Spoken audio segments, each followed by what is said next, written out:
It's my great pleasure to introduce our second keynote speaker, Mark Day. Mark has been a journalist for 54 years, during which time he has been a copy boy, cadet, reporter, editor, publisher, columnist, proprietor of newspapers, magazines and radio stations. He's been a radio and television current affairs host, an author and a blogger. He is a former publisher and editor-in-chief of The Australian and has contributed a column to its media section since its beginning in 1999. Mark is going to be talking to us today about the proprietorial model.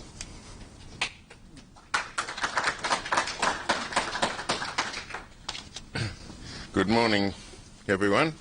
Thanks for coming. Thank you to Professor Murray-Goot and Bridget. Thank you very much for the invitation. In the manner of housekeeping, I must follow Sally Young yesterday with a disclaimer or two.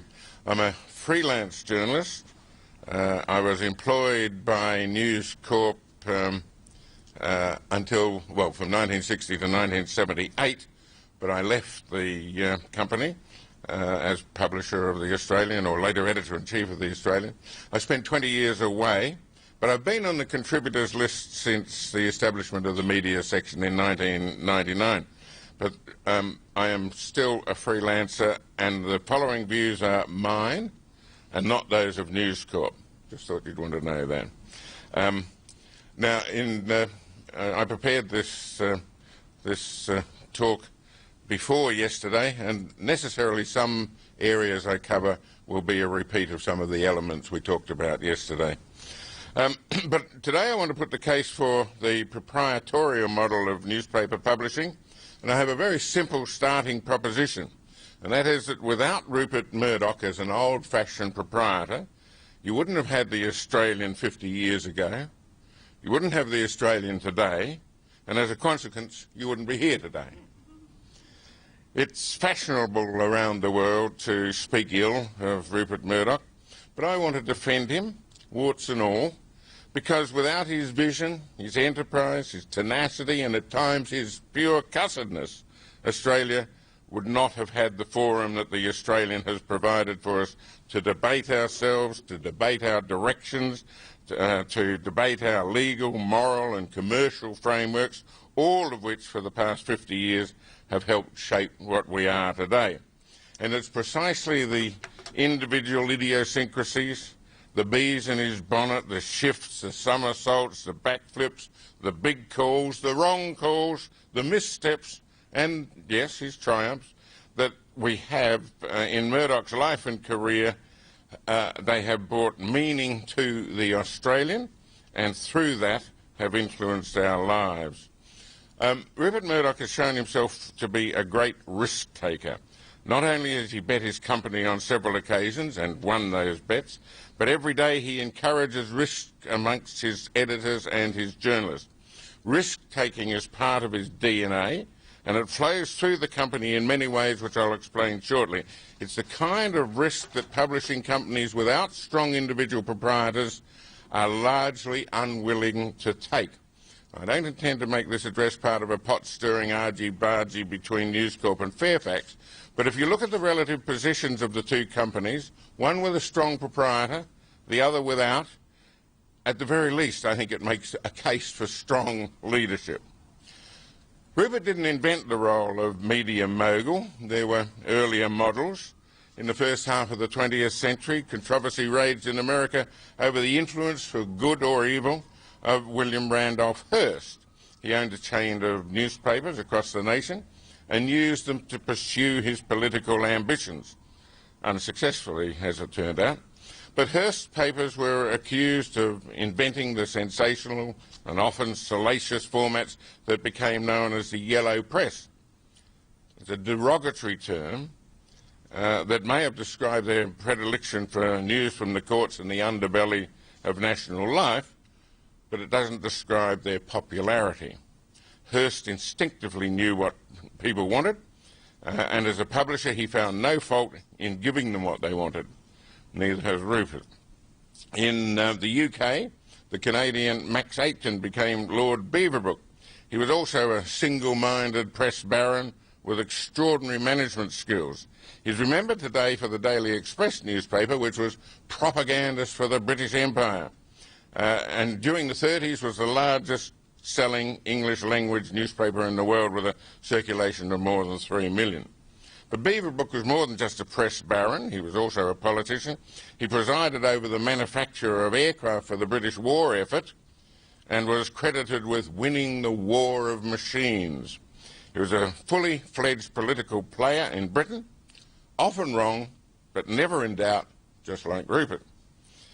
Rupert Murdoch was a boy and a teenager in the era of Hearst and Beaverbrook, and these examples of press power and influence cannot have escaped him.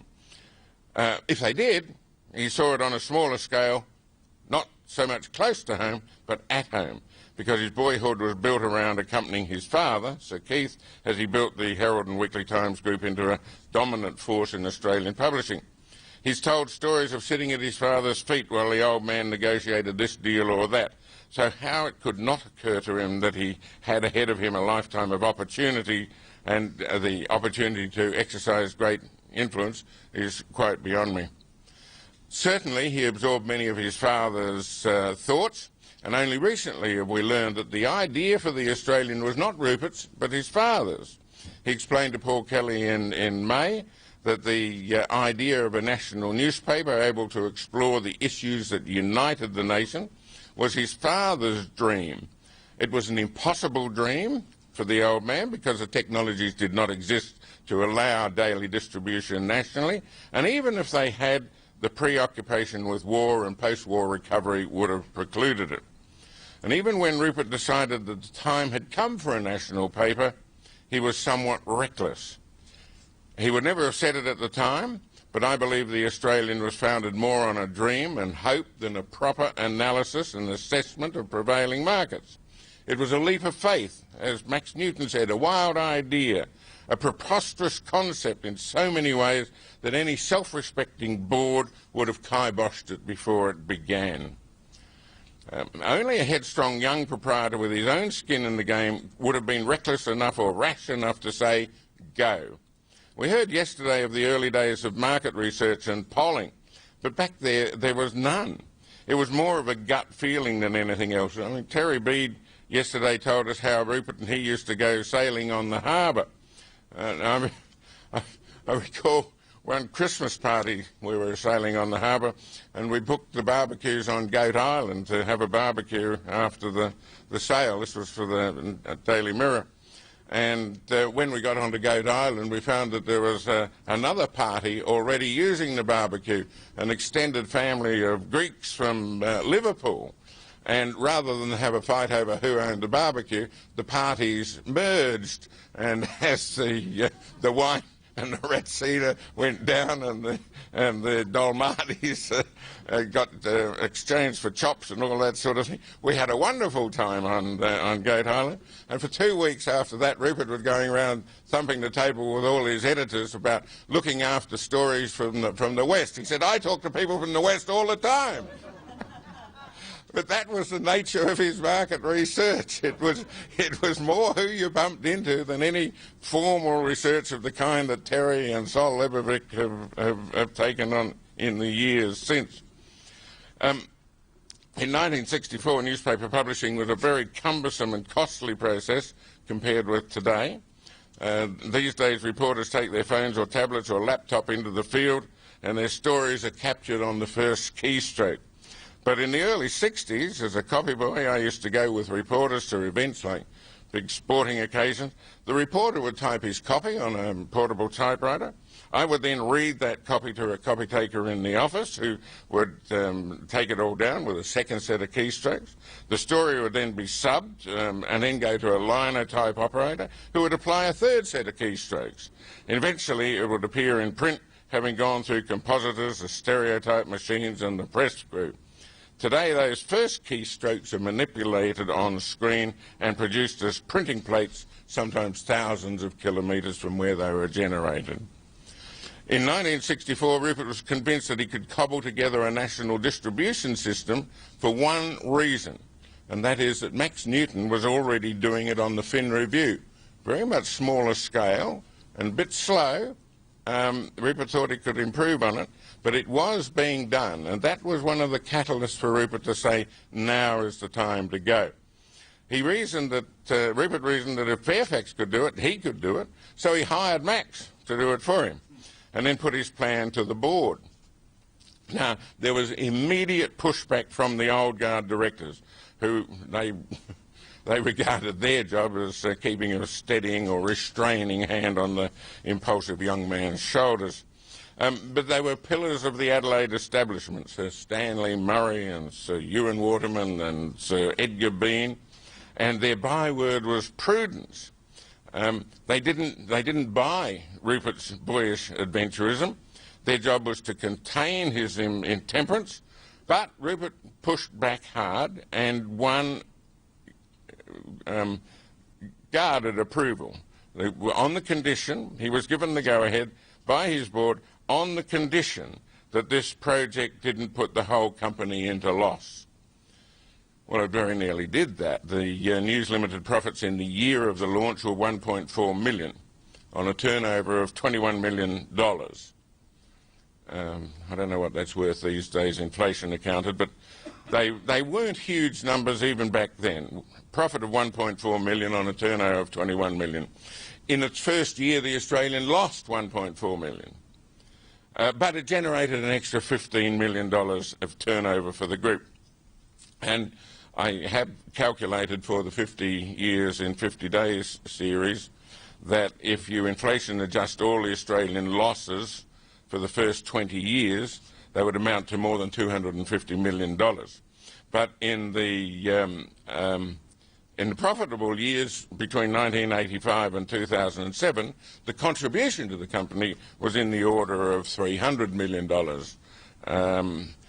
How you inflation account the whole thing would be very, very difficult, because I don't believe actual figures for actual years exist, and we did some averaging.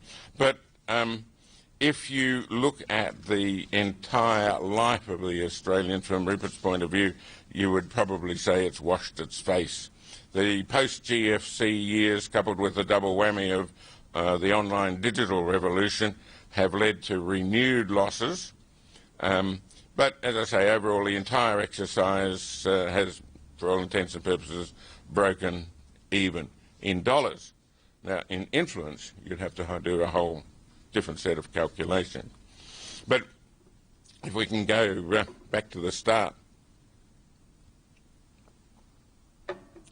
Rupert's project was conceived and developed in total secrecy, but typically it was Rupert who let the cat out of the bag. He decided with Max Newton that the new paper had to be based in Canberra, the nation's capital. It would report Canberra to the nation and the nation to Canberra. Its primary market would be Canberra, and the national distribution was almost an afterthought, something to be developed in time.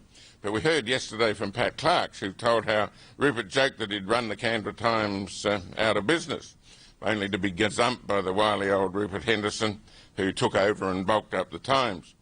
That stymied Rupert's plans to use Canberra as the financial backbone of the growth into a national newspaper.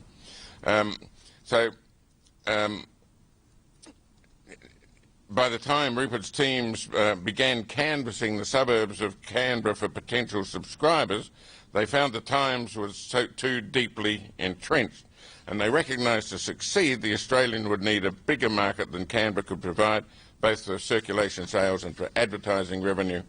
And an all-night planning session took place in Melbourne in March 1964, and this was the whole project rested on this one meeting. It was in the Southern Cross Hotel in Melbourne. Rupert was there with the senior executives from all his interstate companies, plus Newton and a couple of others, and they all night worked on how we would do it, how we could do it, what were the possibilities, and they came up with a plan to make up the paper in Canberra, to fly the mats, so it's the cardboard impressions of the made-up pages, to Sydney and Melbourne for printing. Brisbane and Adelaide would be supplied by air later in the day. It was cumbersome, and it was a great leap in faith that all the elements that could go wrong would not go wrong. And of course they frequently did go wrong, especially in the winter when fogs shut the Canberra airport regularly, provoking the need for the madcap and dangerous drives rushing the mats to Sydney along the goat track that was the Hume Highway in those days, or Cooma Airport, which was traditionally above the fog line. It was a clunky system, and the amazing thing is that it was tried at all. I might just provide here, as an aside, a glimpse of the way we were in those days. I mentioned selling subscriptions. In those days, selling subscriptions, or selling anything really, televisions, encyclopedias, insurance, all involved door-to-door salesmen. They were as ubiquitous then as dinner-time phone calls from Bombay were before the do-not-call register was invented. Knocking on doors, hard-selling householders on the merits of their products, whatever it may be. Not everyone was very good at it.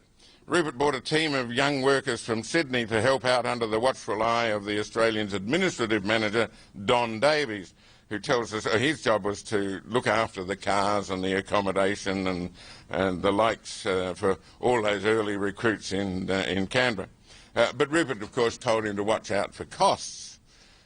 So Don looked at the results of the door knockers and decided a couple of the young females from Sydney weren't pulling their weight, and he recommended that they should be sent home. But Rupert overruled him, and so it was that Miss Anna Torv, door knocker, continued door knocking for a while before becoming the new Mrs. Murdoch and mother of Elizabeth, Lachlan and James. The minutiae of history, eh? But anyway, the launch of the Australian was set for September. Remember, this is March 64. September was the launch. But the costs mounted, and one day early in 1964, early in July 64, Rupert marched through the newsroom clutching a bill for 7,000 quid, a telephone bill for 7,000 quid, and he declared, "I can't take this any longer. I'm desperate, must have some revenue, must have some cash flow."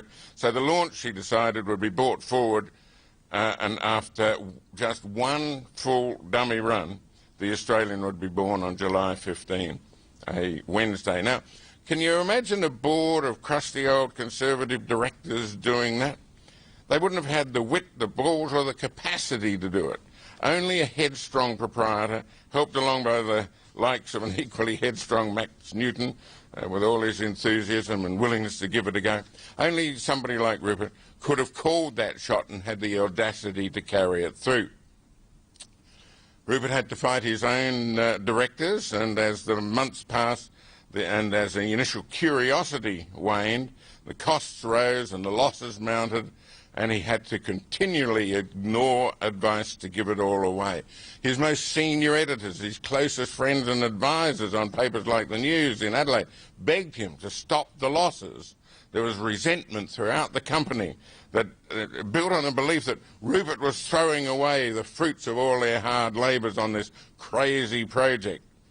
And Rupert knew that he had jumped prematurely into the space that he'd always dreamed might one day be available, a national newspaper, but he was determined not to let anybody have that space, and he hung on. The fact is the Australian was launched at the wrong time and in the wrong city. 2 years later, the distribution problems were largely overcome by the introduction of facsimile systems and the move to Sydney. Fax technology had been around since the 20s and was used extensively by the press to distribute wire photos, but it was never good enough to faithfully reproduce the small type required for a newspaper. The problem was overcome by the British Muirhead Company when it developed a square light reader to replace the traditional round light reader, thus eliminating distortion. Whoever would have understood that? But it was the one technological breakthrough that made it possible to print 4 3/4 point by facsimile. Fax technology was hideously expensive. I think it cost something like $600,000 to buy those facsimile units back then. So what on earth that would be worth today, I don't know. It was hideously expensive to buy, but it did deliver certainty for production schedules. It wasn't all plain sailing. Costs still far outweighed revenues, and there was no end in sight for the bleeding. Circulations hovered around the 60,000 day level, sometimes as low as 50, far below the theoretical break-even of 80,000. But even when Adrian Deemer was able to get sales above 100,000, the costs of getting them there still left a big red hole in the P&L accounts. I have no doubt but for one thing, the Australian would have died in the early 70s. It was sucking the lifeblood out of News Limited's finances, and not only had the board worried, it had Rupert's bankers worried as well. What saved the Australian, in my view, was Rupert's audacious takeover of the News of the World in London. He saw an opportunity and he grabbed it. He convinced the Carr family, which held the majority shareholding in the old muckraker with its predilection for stories about Vickers in fishnet stockings, and because of its predilection for Vickers and fishnets, it had a sale of $7 million a week. Anyway, Rupert convinced the Carrs that he was a better ownership prospect than that terrible old bouncing cheque, Robert Maxwell, and the Carrs got a stake in News Limited. One of them came to Australia to look at all his properties and was taken around the empire by senior staff members who found themselves in Alice Springs, and the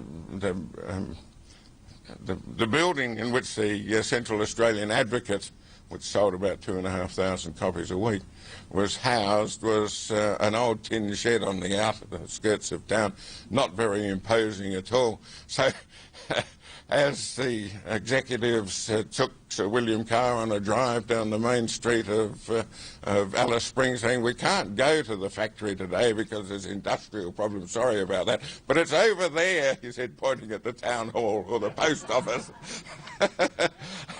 And he was suitably impressed with this imposing building. "Yes, right now we'll go on to Darwin and have our great tour of what I own in Australia," he thought. Anyway. Yes, the Carrs got a stake in News Limited, and Rupert invaded Fleet Street, very quickly adding the Sun, so his presses, which were idle 6 days a week, would have a 7-day operation.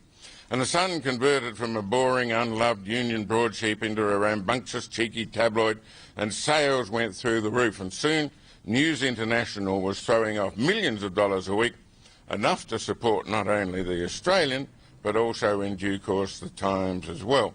And those operations bankrolled Rupert's great worldwide expansion into film, television, both free-to-air and subscription services, satellites, cable news, books, inserts, online digital services, the whole box and dice.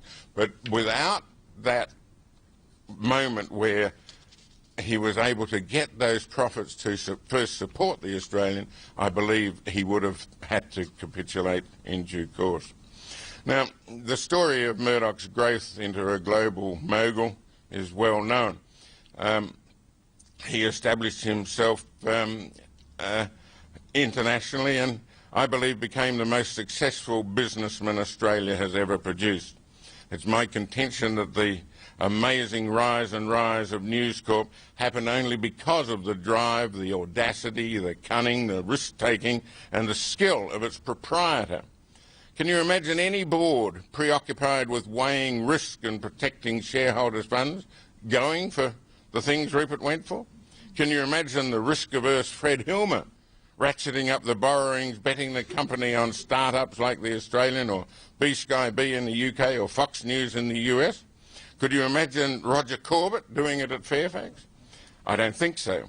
It was Rupert who drove his boards and created the culture of competition and winning that led to his greatest triumphs and his greatest failures.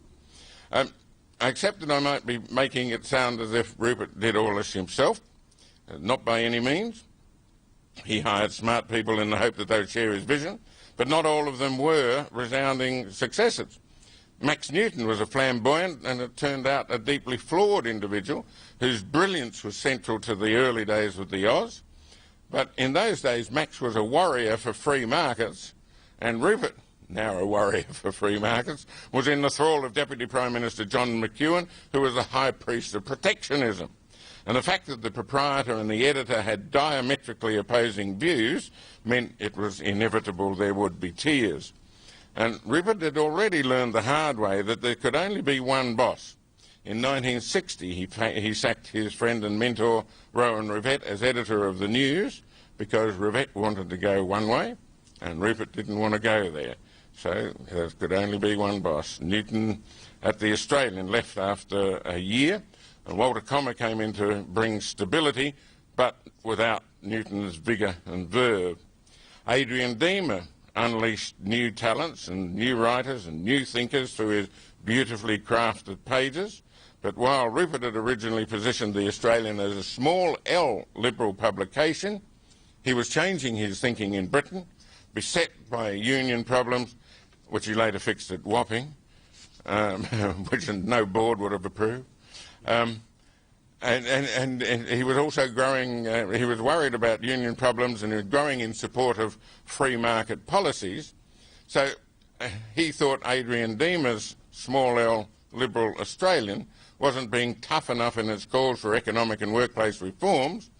So Deemer, in his memoir, says Rupert told him he wasn't producing the kind of paper he wanted, and Deemer, reflecting the difficulties of understanding what his proprietor did want when his views appeared to be in such a state of flux, said, "I don't think you know what kind of paper you want."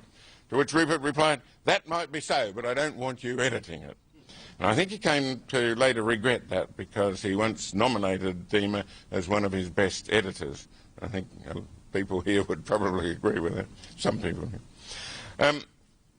In those early days, the Australian had a procession of editors, 17 in the first 25 years, and Rupert had a habit of briefing his new appointments about the kind of paper he wanted.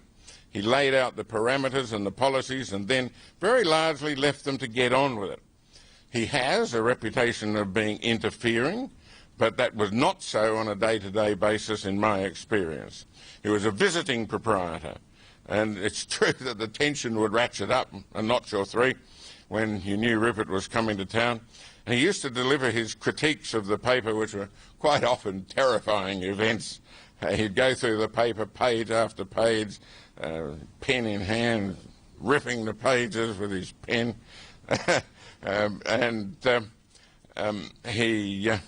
He'd comment on headlines, stories, pictures, placement, and he'd invariably just tear the paper and the editors quite apart. He'd be ruthless in his criticism, and he was capable of leaving editors who thought they were as tough as shaking, shivering wrecks. I've been through it more often than I care to remember, but I was always aware at the end of the process that he knew more about newspapers and journalism than I did. And I wonder if that could be said about Roger Corpet or the Fairfax board. It was Rupert's hands-on approach that developed in his senior journalist the unique News Corp culture.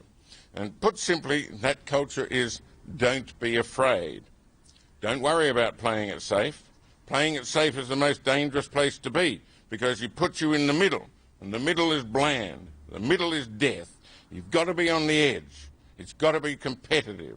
You've got to stand out. You have to stand for something, to be remembered for something, to make people come back to you because they remember that stand you took on this issue or that.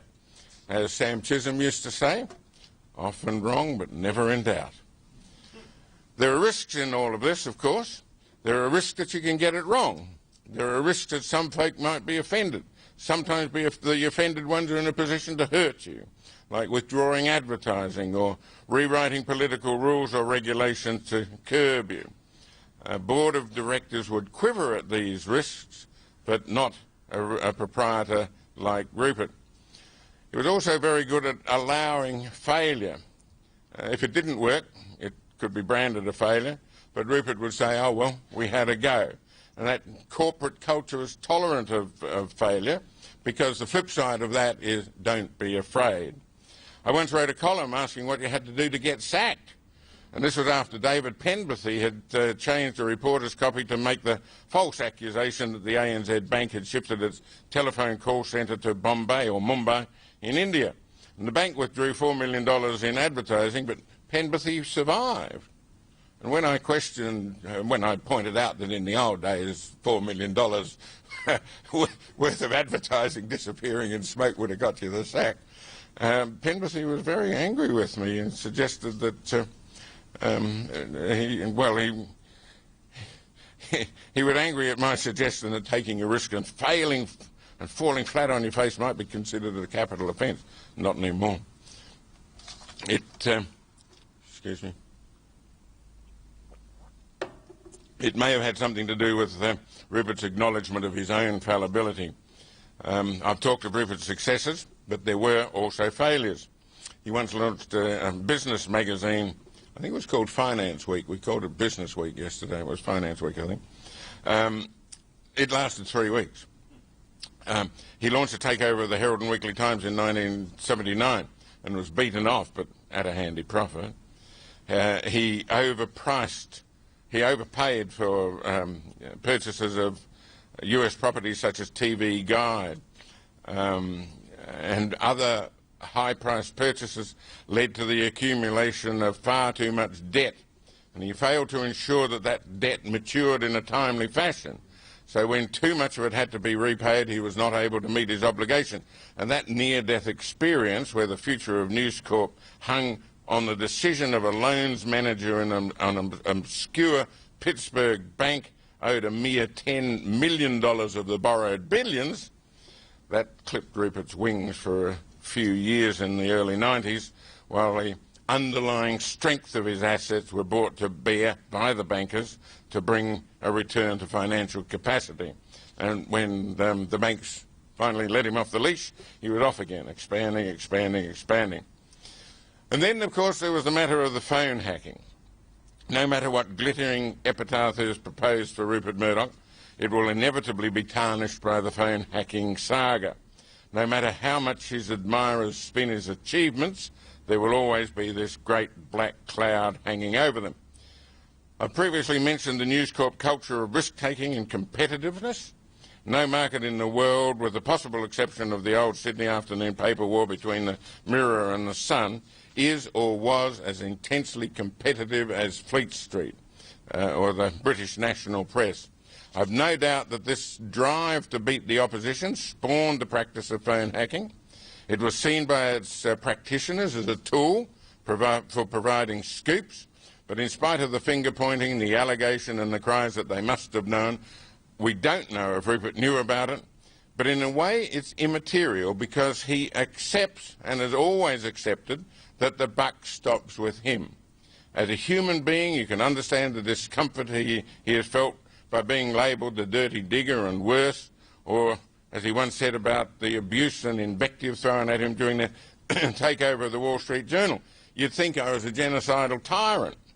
But he's never complained about it. If the successes are his, the failures are his. It goes with the territory. He may not have hacked phones, but he led a company that did.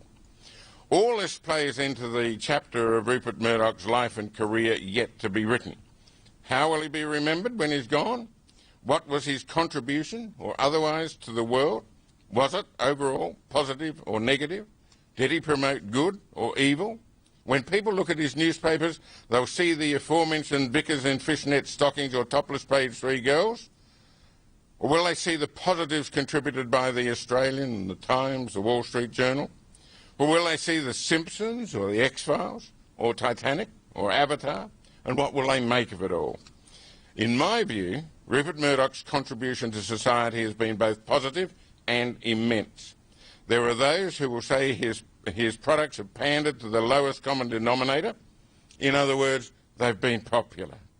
He learned very early that there was little profit in producing products that consumers didn't want to buy. But he's also balanced popular products like the Mirror or the Telegraph or the London Sun or the New York Post with serious and influential mastheads like the Australian, the Times or the Journal. He demonstrated that he could walk and chew gum at the same time, and along the way he has provided a career for thousands of journalists film, television producers, authors, scriptwriters, managers. There are Australians around the world in senior management positions inside and outside Rupert's companies who would not have been able to make their marks without getting a start through news. And it goes beyond just jobs. His family's support for the arts, for medical research, for children's health has been legendary. Rupert used to say he made it so his mother could give it away. I recognise that others will have a different view. I am an unabashed admirer. If there has to be a reckoning between good and evil, I will say good, and some of you will say evil. And I'll leave that question hanging for the simple reason that we're all entitled to our own view and there's no definitive answer yet. But I return to my original point, that the existence of the Australian in this 50th anniversary week is because Rupert was and is an old-fashioned proprietor, not afraid to follow his instincts, not afraid to take risks, not afraid to fail.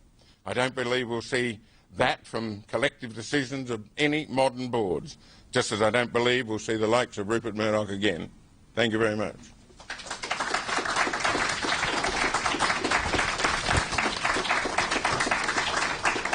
I am, of course, open to questions. Thank you very much, Mark. Mate.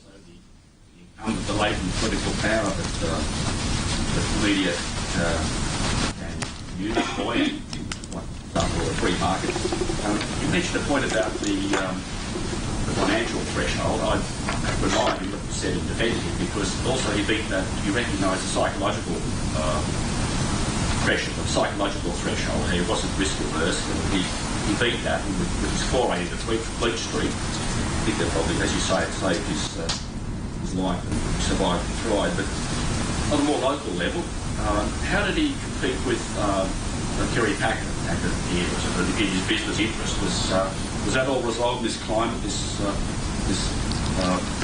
flux of media? And can you explain that a bit inside, please? Well, over a couple of generations, the Packers and Murdochs have been the most intense competitors and the most close friends. It's largely gone according to what suits each party at the time. The battle between the Packers and Murdochs over Super League was legendary, and well, it cost News $500 million. Probably cost the ACP or the Packers a bit less than that, but I think both parties at the end decided it was a good idea to work in concert rather than against each other. At least their sons agreed that that was a good idea, and the result was OneTel. So they might have had another think about it, and then came Channel 10, not Tentel. Yeah, so look, they've combined forces and they've competed. And Kerry Packer once said, "You don't want Rupert Murdoch as a competitor. He is ferocious." Mark, what did you think of the portrayal of Rupert Murdoch in the Packer-Murdoch miniseries late last year? Yeah, I thought it was underplayed. It was the Packer story, not the Murdoch story. And I'm quite happy with that. yeah, well, of course.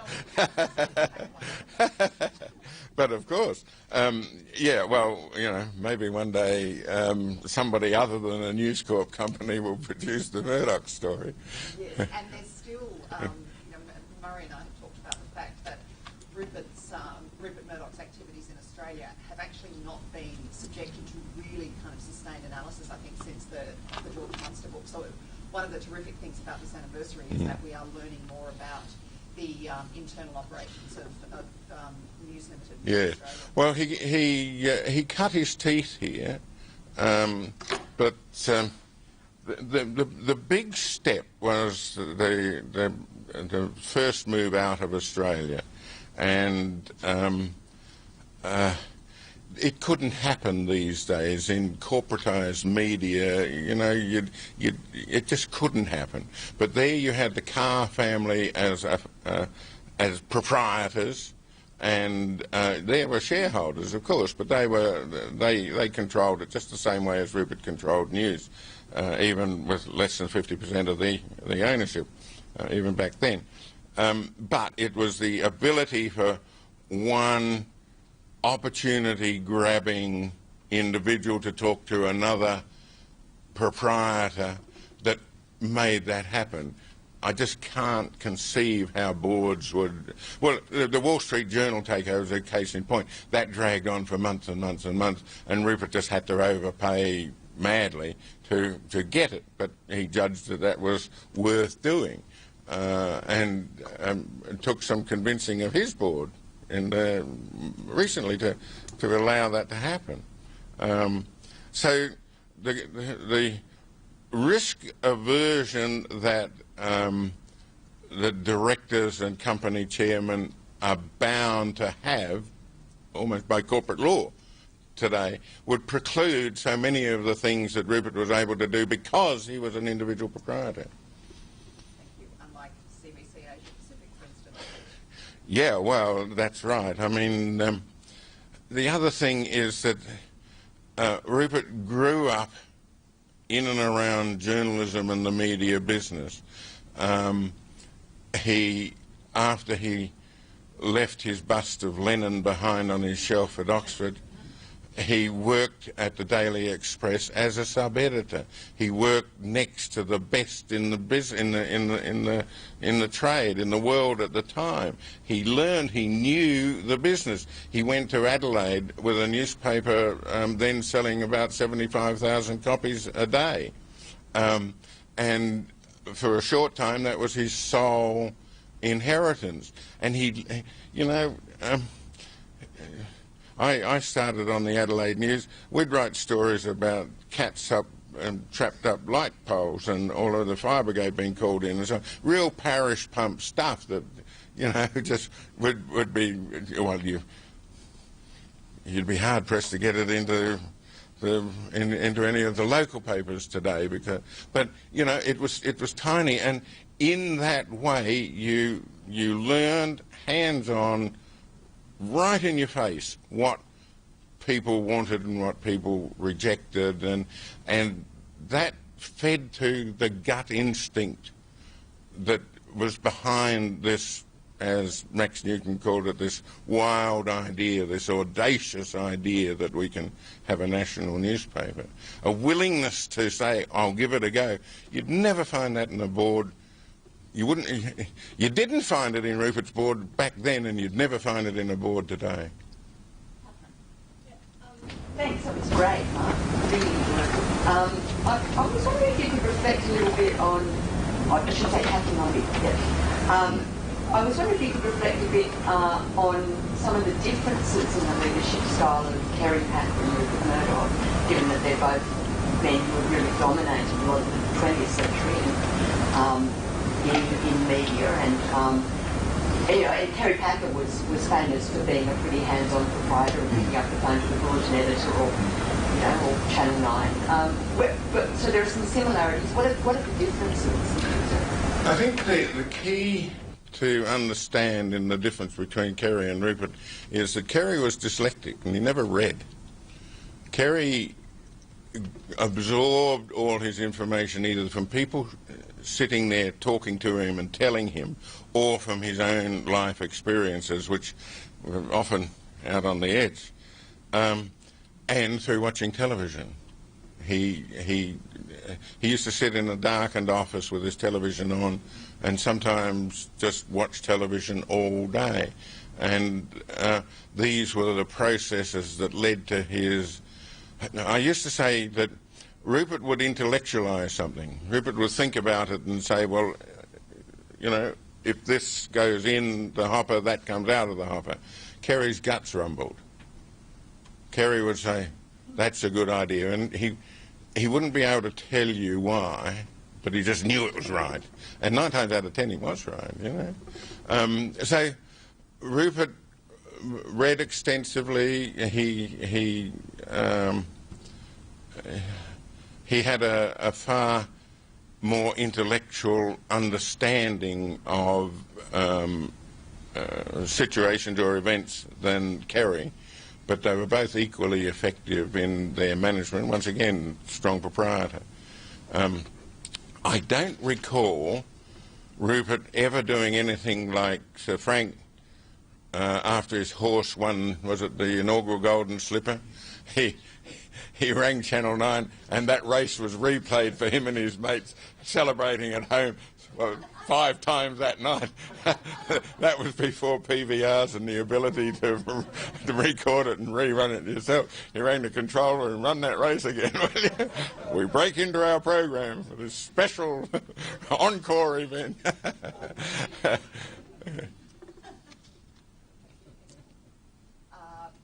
And then Margaret. Victor Isaacs, you made the point strongly that a strong proprietor was necessary for the survival of the Australian and for other risk-taking ventures that News Limited has been in, and have no doubt that what you say is correct. But of course the flip side is that if you get a bad proprietor, then we'll run into the ground. Of course there's been a fair bit of uncertainty about succession at News Corp in recent years, and presumably now there's a lot more ease or happiness that Lachlan. Well, I think, yeah, I take your point. I think the signal has been sent by the elevation of the two sons, Lachlan as co-chair with Rupert of News Corp and 21st Century Fox, and the elevation of James to Chief Operating Officer of 21st Century Fox. I think the separation of the companies, there's kind of first amongst equals between the two siblings, and I think Rupert's view is that as time goes by they'll work it out themselves. You know? Now, Rupert's great, this must be based on his belief that each of the lads are capable of running the companies. And just as he sat at his father's knee, Lachlan also sat at his father's knee. I've been with him at times when Lachlan was a kid, a teenager, diligently scribbling in a little reporter's notebook, little bon mots that Dad was scattering all around. Now, you know, maybe at the time, I mean, we were also young then. Rupert was 33 when he launched the Australian. Well, Lachlan's 42 now and he hasn't taken over yet. So we don't know. The jury's out on whether Lachlan and James together will grow, expand the company, God knows into what, how much bigger can it get, or whether the old law of 3 generations will come to pass. Who can tell? It's a family saga, a work in progress. Margaret Van Heeren. Yes, Margaret. And of course, for most of the 1900s, there was another much quieter proprietor, Warwick Fairfax. I'm just wondering if you can get, and you know, let's talk pre-1980s for his reasons here. If you have any insights into Murdoch's, thoughts regarding Warwick Fairfax, in particular around the Fairfax company? Yeah. Not really, because I wasn't in Sydney when Sir Warwick was at the height of his powers, forcing editorials upon his management, like endorsing Menzies in '61 when management of the Herald of all papers wanted to endorse Caldwell. Look, Sir Warwick was an old-fashioned proprietor, and I can't tell you why that is so, that he was prepared to let the managers manage as long as he could write the Easter editorial each year, giving us all a pathway to life under God. That was the highlight of his year, writing the Easter editorial, redemption and all that sort of thing. So he never trained as a journalist. He never went through the kind of upbringing that that Rupert did. Perhaps that points to a difference. But perhaps, you know, by nature they were just very different people. But Sir Warwick presided over an immensely rich organisation which sailed through the through its waters, you know, unaffected by all that happened around it. Murdoch.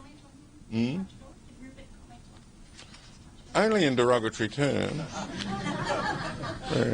You know. No, he didn't hold him in high esteem, no. Nor did he hold the management of the Herald and Weekly Times in high esteem. And there was great angst within the family about what Sir Keith's colleagues did after Sir Keith's death. Rupert always felt that he'd been robbed of the Courier Mail, where Hugh Giddy, if my memory serves me right, convinced Dame Elizabeth that had to be sold to pay the death duties, and here he was chairman of the Herald and Weekly Board, advising Dame Elizabeth and saying, we'll buy it. And we bought it for a song, just enough to pay the, you know, now that kind of, Rupert gets attacked for lacking corporate government. That was a wee bit of a corporate governance lapse, I think. That wouldn't have been allowed to happen today. You know, they would have had to bring in outside advisors, maybe like Bain and Company, to ruin the place. Or Boston Consulting, they did equally well. Yes, Sandra. Do you think Murdoch has a personal political ideology, or do you think it's always dependent on whatever's good for business? Well, yeah, I think the personal political ideology that he holds is good for his business, yes. But it hasn't always been the kind of... I noticed Paul called it yesterday the centre-right. Some might say the kind of right that we see these days, because he did say that keeping a bust of Lenin on his the shelf in his room at Oxford was only a bit of a joke, but he did make a shift from my early days. I remember him being quite liberal on matters of censorship. He was always down on that, but as you would. But look, in terms of support for free market policies, since the emergence of trickle-down and all that sort of thing with Thatcher and Reagan, Murdoch has been a rusted-on supporter of the operation of free markets delivering benefits to all at all levels of society, and that is still a work in progress. We'll never be able to say, well, that's the end of that era. You know, these things merge, and in time the pendulum might swing this way or that way. But Rupert certainly supported those policies through the period where they have become the dominant economic policies in major Western societies. Is he also a social conservative these days? I think he's more socially conservative today than he was. But, you know, he's always been a bit flexible on human failings. He has recognised that there is a streak of madness or wildness running through a lot of journalists, a lot of whom became his editors or senior managers, and he's been largely tolerant of that. But I think today, well, his tweets indicate he's less tolerant than he used to be. Matthew, yeah. Thanks for that. That was terrific. Two related questions. One's to do with the what you've described as the way Murdoch looks at the newspaper with his editors and goes through it very, you know, the red pen, etc., which is commented on by many, many editors in the company over many, many years. I'm kind of wondering what is behind that. Like, if you take a comparison with Warwick Fairfax or even with Rupert Henderson, maybe, I don't think they went in for that kind of thing. So, as a former editor yourself, what is kind of behind that? What does it do to you? And the second part of the question is, has that occurred? Have you seen that in action at the Australian in the last decade or so with the current editor? No. To answer your last question first, no, I haven't. But I'm, as I say, a freelancer. I don't go into the office. I haven't been in the office when Rupert's been tearing the paper apart in front of Chris Mitchell. But I do in talking to Paul Kelly. No, he used to do it to Paul Kelly. And look, it's. I think it's part of a performance designed to have what he hopes is constant improvement. Editing is an inexact science, and it often strikes me that we can look at things even 50 years on and say, well, that doesn't look right, or why would they do that? Sometimes something goes wrong at the very last moment. Sometimes you've got to get the paper out. You can't sell it on the composing room floor. You say, oh, put that in there. And it fills the hole, and the public says, okay, turns the page. And a practitioner might say, why is that there, without realising that it was an absolute balls-up, a cock-up, a legal problem, or something required emergency surgery, and boom, off the stone, out it goes. But, you know, being an inexact science, it's perfectly possible for Rupert to come in several days later and say, well, you gave that prominence that it didn't deserve. And what he was doing was going through the paper and questioning. Why did you do this? What? This picture is boring. It's too much. It should be bigger. It should be smaller. It's this, that, and the other. And that's why I say at the end of this process, he'd come out reeling, shell-shocked. But you knew that he knew what he was talking about. Yeah, no, he wasn't making it up. No, that's clear. But have you ever seen an editor say, well, actually, no, this flash was right for this reason, and persuade you of that? Well, I'll get to that up to a point, Lord Copper, up to a point.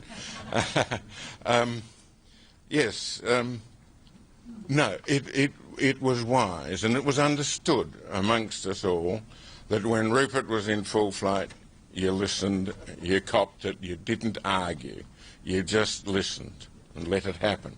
Now, on the day of the Hilton bombing, the night before the Hilton bombing, we'd all been at a 2SM rock concert at the Opera House, in the forecourt of the Opera House, 120,000 people there. It was the biggest concert ever held at the Opera House. And we were in the VIP tent, as editors normally find themselves, drinking beer and all that sort of thing. And one of our number was James Oram, the late James Oram, who at 1:30 was putting the key into the lock of his door at where he lived in Liverpool Lane, where he heard a woof. He said, "What's that noise?" Anyway, being Oram, he jumped in a taxi, and he was first to arrive at the bomb site in the Hilton Hotel, whereupon he got on a phone and rang us all up, woke us, and we all got in early, and we put out a terrific edition on this huge story. I was editor, yeah, big story. On that afternoon, we decided that the story was so big that next day we would do a wraparound, 4-page extra. So we made the arrangements, which were not easy. You had to get the whole press crew, the whole paper had to be reconfigured and all that sort of thing. And so we did that in anticipation of more. Well, in fact, it was a very, very flawed decision, because next morning nothing had happened except Malcolm Fraser had sent troops down the railway line between Sydney and Bowral, where all the Prime Ministers were going for the Chogham Conference that day, and we got the edition time and we had no pictures. No, what can we say?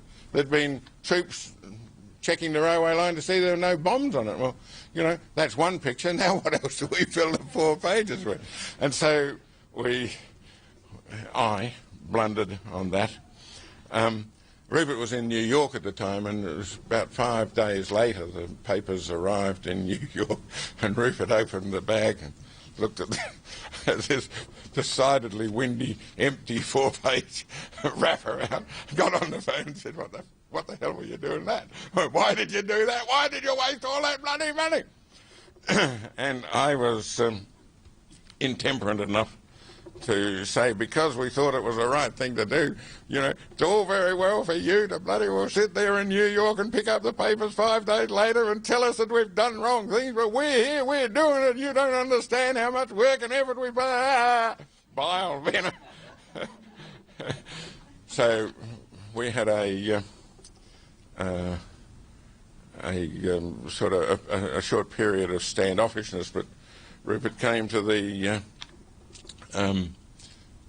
Commonwealth Press Union, International Press Institute function in Australia a few weeks later, and I was determined to have a session with Rupert to make sure he understood the kind of pressures we were under. At that time, incidentally, they were remodelling the building in Holt Street, and we were working through that period in a building site. It was intolerable. I had bloody jackhammers going, everything. Anyway, that's just another bit that contributed to the blow-up. But anyway, after complaining to Rupert that he was too tough and so on, he looked at me and he said, he said, "You're too soft. You've got to toughen up." And walked off. So, not a compromise there. Implicitly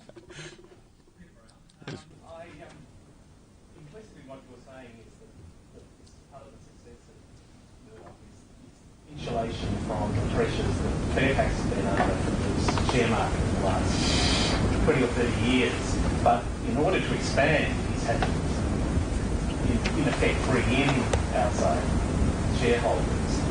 And to deal with that, he structured the company in such a way as to dilute their influence on his decision making. Has that been a reason this move? Well, no, it's attracted a large amount of criticism on the basis of corporate governance, and there are those who will argue that it's an unfair way of doing it, but under the rules of Delaware in America, it's a perfectly legal way of doing it. He didn't so much dilute those new shareholders, he gave them no voice at all, because the great swag of shares in news these days are the A-class shares which carry no voting rights. The shares that do carry the voting rights, are enough of them are held, 39% or thereabouts, by the Murdoch family, to allow him to continue to control the company. And you know, this is his compromise. You can't have the kind of expansion that he had on a global scale without having the financial resources and the backing and so on to be able to do it. But on the other hand, if he ceded control to the full corporate structures that you might expect today, then it couldn't have been done. So I think shareholders understood that for a long time news was a growth stock.